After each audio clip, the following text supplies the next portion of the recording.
हैं और साथ साथ ये ट्रांजैक्शन किस तरह से होगा। अगर भारत गैस खरीदना तेल खरीदना भी चाहता है तो ये ट्रांजैक्शन किस तरह से करेगा, ये मैं आपसे समझना चाहूँ।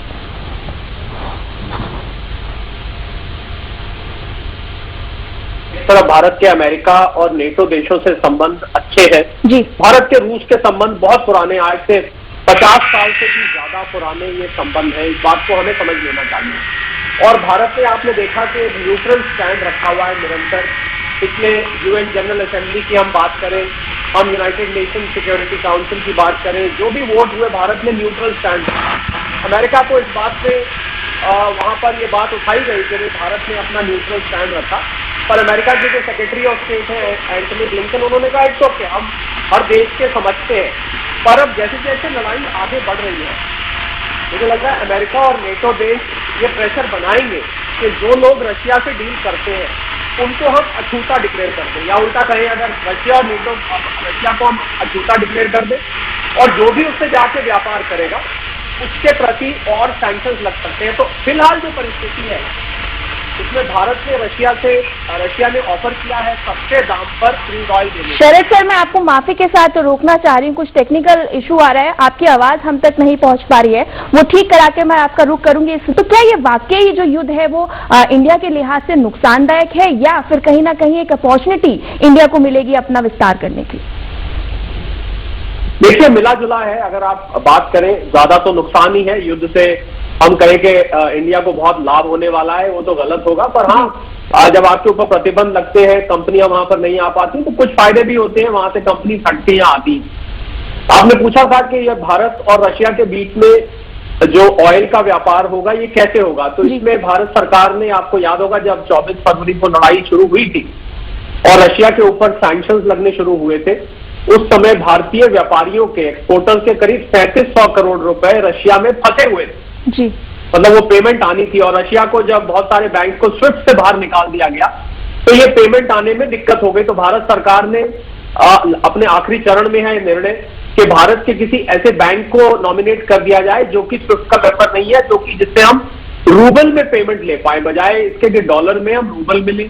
और इसकी जो ऑयल का व्यापार होगा, जो जहां से ऑयल इंपोर्ट किया जाएगा, वो भी रुपए और रूबल में होगा। तो मुझे लग रहा है कि कहीं कहीं फायदा होने वाला है।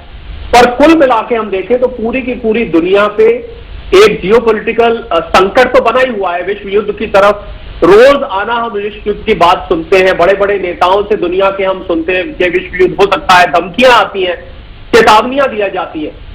और दूसरा सबसे बड़ा संकट जो है जान माल के बाद, वो है आर्थिक संकट। और इस आर्थिक संकट का हम असर देख रहे हैं। आज सुबह की क्रूड की प्राइसेस आप देखिए, $111 प्रति बैरल है जी। गेहूं की बात कर लीजिए, फर्टिलाइजर्स की बात कर लीजिए, भारत और रशिया का व्यापार है, भारत यूक्रेन का व्यापार है। और अभी इसमें एक अहम बात देखने वाली ये है, जो मैं शुरू में कहना चाह रहा था जब मेरी साउंड में दिक्कत आ रही थी यहाँ पर, कि फिलहाल अमेरिका ने एक न्यूट्रल रुख अपनाया है, अमेरिका और नेटो देशों ने, कि ठीक है, अगर भारत उनसे ऑयल लेता रहता है हमें कोई दिक्कत नहीं। अभी वो खुद भी, अभी जैसे कि मेरे सह प्रवक्ता कह रहे थे कि वो खुद भी अभी गैस ले रहे हैं, नॉर्थ स्ट्रीम 1 अभी भी चल रहा है, नॉर्थ स्ट्रीम 2 भले ही रुका है, पर नॉर्थ स्ट्रीम 1 चल रहा है जी। पर जैसे जैसे ये युद्ध आगे बढ़ेगा, जैसे जैसे हमले बढ़ेंगे, मुझे लग रहा है और मुझे साफ दिखाई दे रहा है कि अमेरिका और नेटो ऐसे देशों पर प्रतिबंध लगाना शुरू करेगा जो कि रशिया से डील करेंगे। अभी नहीं है, पर आने वाले समय में यह पूरी तरह से देखने को मिल सकता है। तो मुझे लग रहा है उस समय यह आर्थिक संकट और ज्यादा गहरा जाएगा, क्योंकि आपके सामने समस्या होगी, अभी हम रशिया से ऑयल ले रहे हैं और तब हम शायद रशिया से, मान लीजिए अगर हमें अमेरिका और नेटो से अपने संबंध रखने हैं तो हम शायद रशिया से ऑयल ना ले पाए, तब यह स्थिति बहुत पेचीदा हो जाएगी, कॉम्प्लिकेट हो जाएगी।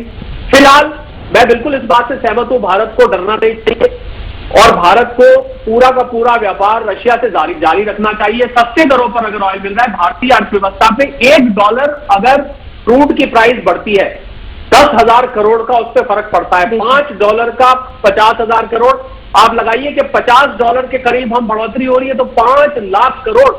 भारत का पूरा बजट 35-40 लाख करोड़ का होता है, उसमें 5 लाख करोड़ केवल बढ़ोतरी अगर हो गई ऑयल की, जो कि हमारा $100 बिलियन के ऊपर जा चुका है साल का, आप समझ सकते हैं कि भारतीय कंज्यूमर्स पर कितना बड़ा असर पड़ने वाला है। तो आम आदमी जो ये सोचता है कि यहां से 5000 किलोमीटर दूर लड़ाई हो रही है, मुझे क्या लेना देना है, पुराना एक गाना है, सिकंदर ने पोरस से की थी लड़ाई तो मैं क्या करूं, वो यहां पर नहीं चलेगा, क्योंकि सीधा सीधा असर आपके जेब पर, आपके घर के बजट पे।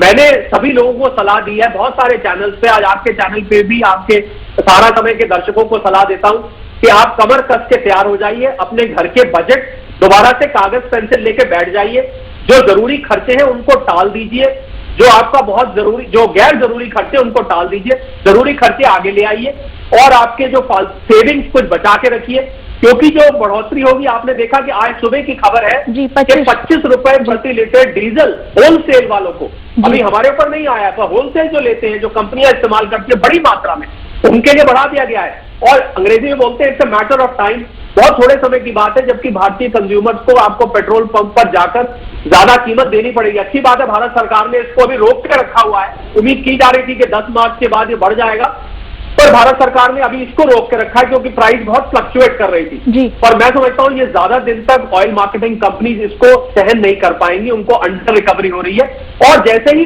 डीजल की महंगाई खासकर आपको दिखाई देगी, उसका कैस्केडिंग इफेक्ट आपको खाने पीने के सामान पर, कंज्यूमर गुड्स पर, ग्रोसरी पर, हर चीज पर आपको असर दिखने लग जाएगा। तो हम तो सलाह दे रहे हैं लोगों को कि आप बहुत महत्वपूर्ण सलाह दे रहे हैं सर, आप जिस तरह से, जी बेशक, जिस तरह से आप सलाह दे रहे हैं, बहुत महत्वपूर्ण ये सलाह है। आप सब हमारे साथ जुड़े और बहुत महत्वपूर्ण बातें आपने हमें बताई।